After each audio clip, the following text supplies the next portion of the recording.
Absolutely. I mean, Kate to me is such. I've seen her performances in the past, and I knew her work, and she sort of knew mine, and we immediately appreciated working with each other. It was incredible, and we got along just like that, and I think it worked for the movie for sure. Yeah, I mean, but in a lot of ways it is sort of a modern piece, you know what I mean? Even though it's completely set in this period and all this stuff is twirling around you from that time, it's almost a modern love story in a lot of ways, you know?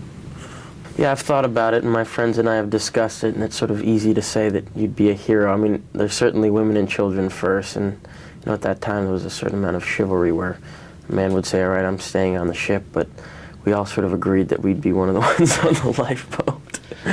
You know, we'd get there some way. Absolutely. I mean, I wasn't there for the whole sick thing, but I heard great stories. I mean, it seemed sort of out of control. People started doing the conga line and whatnot unawareingly.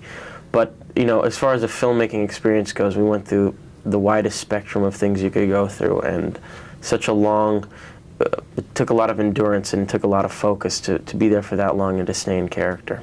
Any bumps and bruises or any... Tons, but nothing ever life-threatening, that's for sure.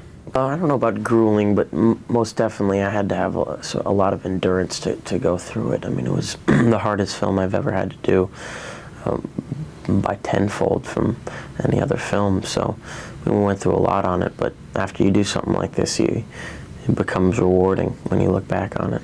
What the most interesting part was that sort of all the elements that were in the film meshed together and actually made a whole film. You know, you have the stunts, the computer-generated stuff, the ship, and you know, this sort of intimate story between two people, and to see all these things sort of come together, and you watch it on screen, it's amazing. I mean, yeah, I had doubts, of course, you know, but you know, I really trusted Mr. Cameron. I mean, he's a terrific filmmaker, and he did stuff like this before. I mean, this was obviously something different than anything else, but, you know, that was one of the big reasons why I did it. He's sort of a free-spirited type of bohemian guy who's traveled around as an artist, making a dime here and a dime there.